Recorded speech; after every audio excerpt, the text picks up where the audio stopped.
ஆண்டவராகிய இயேசுவின் நாமத்தில் என் அன்பின் வாழ்த்துக்கள். கடந்த நாட்களிலே தேவன் என் உள்ளத்திலே ஒரு பாரத்தை போட்டார். ஒரு 3 காரியத்துக்காக நீ அதிகமாய் ஜெபிக்க வேண்டும் என்று சொல்லி என் உள்ளத்திலே ஒரு பெரிய பாரத்தை தேவன் வைத்தார். என்னவென்று சொன்னால், உபாகமத்தின் புஸ்தகம் 30ஆம் அதிகாரம் 20ஆம் வசனம் விதமாய் சொல்கிறது, கர்த்தர் உன் பிதாக்களாகிய ஆபிரகாமுக்கும் ஈசாக்குக்கும் யாக்கோபுக்கும் கொடுப்பேன் என்று அவர்களுக்கு ஆணையிட்டு கொடுத்த தேசத்திலே குடியிருக்கும்படி உன் தேவனாகிய கர்த்தரில் அன்பு கூர்ந்து அவர் சத்தத்துக்கு செவி கொடுத்து அவரை பற்றிக்கொள்வாயாக, அவரே உனக்கு ஜீவனும் தீர்க்காயுசுமானவர் என்று சொல்லி வேதத்தில் வாசிக்கணும். பாருங்கள், தேவன் நமக்கு ஜீவனும் தீர்க்காயுசுமானவராக இருக்கிறார். கர்த்தர் நமக்கு தீர்க்காயுசை கொடுக்கிறவராக இருக்கிறார். தேவன் எனக்கு அந்த கொடுத்த பாரம் என்னவென்று சொன்னால், நீ 3 காரியத்துக்காக ஜெபி. 1, வியாதியோடு கூட போராடி கொண்டிருக்கிற அந்த ஆவிகளுக்காக ஜெபம் பண்ணு. வியாதியை கொடுக்க துடிக்கிற அந்த ஆவிகளுக்காக ஜெபம் பண்ணு. மரணத்தை கொடுக்க துடிக்கிற அந்த ஆவிகளுக்காக ஜெபம் பண்ணு. தற்கொலைக்கு துடிக்கிற அந்த ஆவிகளுக்காக ஜெபம் பண்ணு. ஆக்சிடென்ட் ஆகி மறிக்கும்படியாக செய்கிற அந்த ஆவிகளுக்காக ஜெபம் பண்ணு என்று சொல்லி தேவன் என்னுடைய வாழ்க்கையில இந்த வார்த்தைகளை என் காதுகளில் ரிங்காரமிட்டு கொண்டே இருக்கிறது. தேவ பிள்ளைகளை பாருங்கள், இன்னைக்கு கிறிஸ்தவ பிள்ளைகளுக்கு எப்படியாவது பிசாசு வியாதியை கொடுத்து மறித்து விட வேண்டும் என்று சொல்லி போராடுகிறார். இன்னொரு பக்கம் ஏதாவது ஒரு விபத்து நேரிட்டு அவர்களை மறிக்கும்படி செய்கிறான். 3ஆவதாக எப்படியாகிலும் அவர்களை இந்த உலகத்தை விட்டு எடுத்துக்கொள்ள வேண்டும் என்று சொல்லி மரணத்தை கொடுக்க வேண்டும், இல்லை தற்கொலை செய்து கொள்ள வேண்டும் என்று சொல்லி போராடுகிறான்.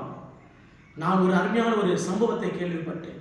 தேவனுக்காக ஊழியம் செய்த ஒரு நல்ல ஒரு தேவனுடைய ஊழியக்காரர் இன்றைக்கும் அவர் இருக்கிறார். ஆனால் அவருடைய ஊழியத்தை கெடுக்கும்படியாக அவருடைய மகள் பாருங்க தற்கொலை செய்து கொண்டு மரித்து போய்விட்டார் என்று சொல்லி ஒரு வாலிப மகள் தூக்குமாகிட்டு செத்து போயிட்டாங்கன்னு சொல்லி அந்த சம்பவத்தை கேள்விப்படும்போது மனது மிகவும் உடைக்கப்பட்டது. தேவ பிள்ளைகளை, இன்னைக்கு பிசாசு நம்மோடு கூட போராடி கொண்டிருக்கிறான். நமக்கு தெரியல, நம்ம அப்படியே போறோம் வரோம். நீங்க கார் ஓட்டிட்டு இருக்கீங்க, உங்க பலத்துல ஓட்டிட்டு இருக்கீங்க, நீங்க நம்புறீங்களா? உங்க பலன் இல்ல, கர்த்தருடைய பலன். அவர் போக்கையும் வரத்தையும் இது முதற்கொண்டு என்றென்றைக்கும் காப்பார் என்று சொல்வது. ஆண்டவரே, என் அறிவோ என்னுடைய திறமையோ என்னுடைய ஞானமோ என்னுடைய அனுபவம் இல்லை. நான் கார் ஓட்டுறேன்னா, நான் டிரைவிங் பண்றேன்னா உங்க கிருபை ஆண்டவரே, உங்க இறக்காண்டவரே, உங்க தயவு ஆண்டவரே, அதனாலதான் நான் வாகனத்தை ஓட்டுறேன்னு விசுவாசத்தோடு கூட அறிக்கை பண்ணுங்க. ஏன்னா பிசாசனவன் எவனை விழுங்கலாமோ என்று கெச்சிக்கிற சிங்கம் போல வகை தேடி சுற்றி திரிந்து கொண்டே இருக்கிறான். ஏன்னா அவன் நம்ம கூட எவ்வளவோ போதி பார்க்கிறான், அவனால முடியல.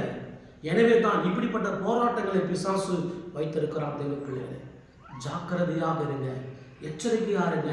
உங்களுக்காக நீங்க ஜெபம் பண்ணுங்க.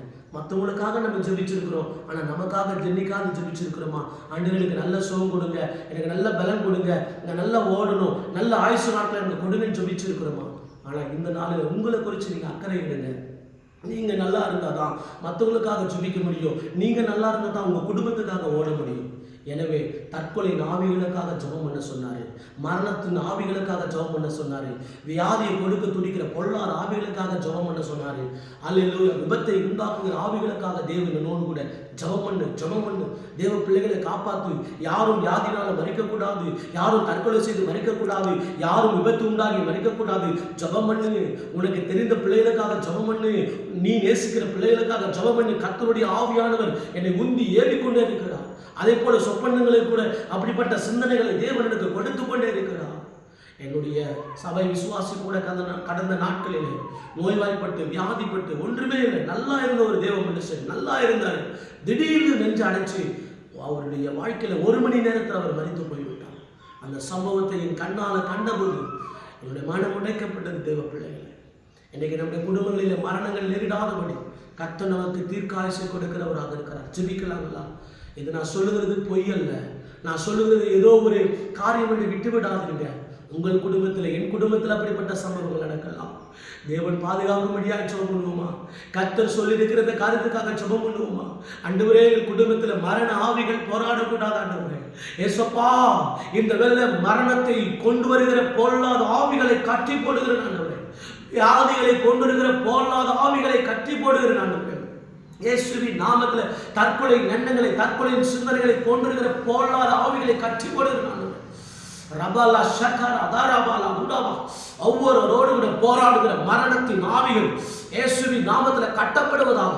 கர்த்தரால் அபிஷேகம் பண்ணப்பட்ட, கர்த்தரால் தெரிந்து கொள்ளப்பட்ட ஒரு தேவ பிள்ளைகளும் மரித்து போக கூடாது. ஒரு தேவ பிள்ளைகளை மரித்து போக கூடாது. கர்த்தர் ஆயுசு நாட்களை கொடுக்க வேண்டும். கர்த்தர் தீர்க்காயுசை கொடுக்க வேண்டும்.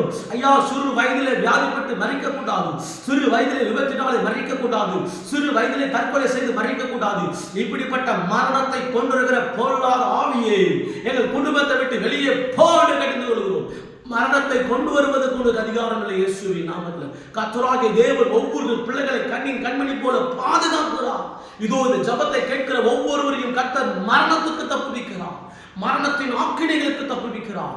மரண வல்லமைகளுக்கு கர்த்தர் தப்புவிக்கிறார்.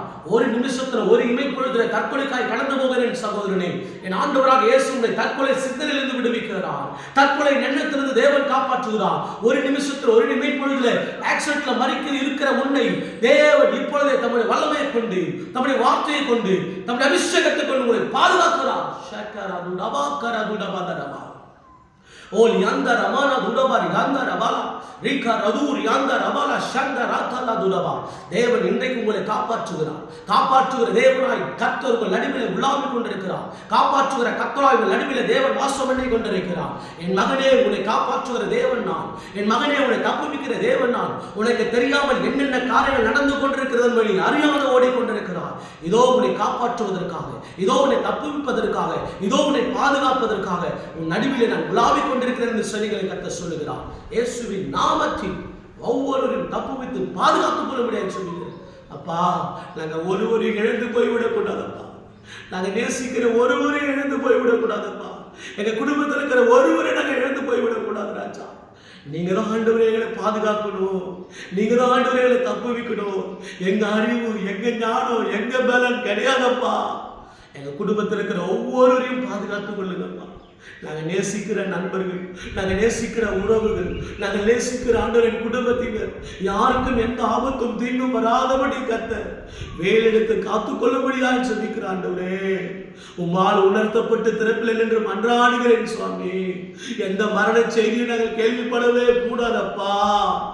எங்களை பாதுகாத்துக் கொள்ளுங்க ராஜா. தப்புவீங்க ராஜா. காப்பாற்றுங்க ராஜா. ஜீவனுள்ள சாட்சிகள் இந்த செய்தி நிமித்தமாக எழுப்பிப்பாங்க. கர்த்தர் அப்படி சாட்சியாக எழுப்பும் போதற்காக மக்கள் நன்றி.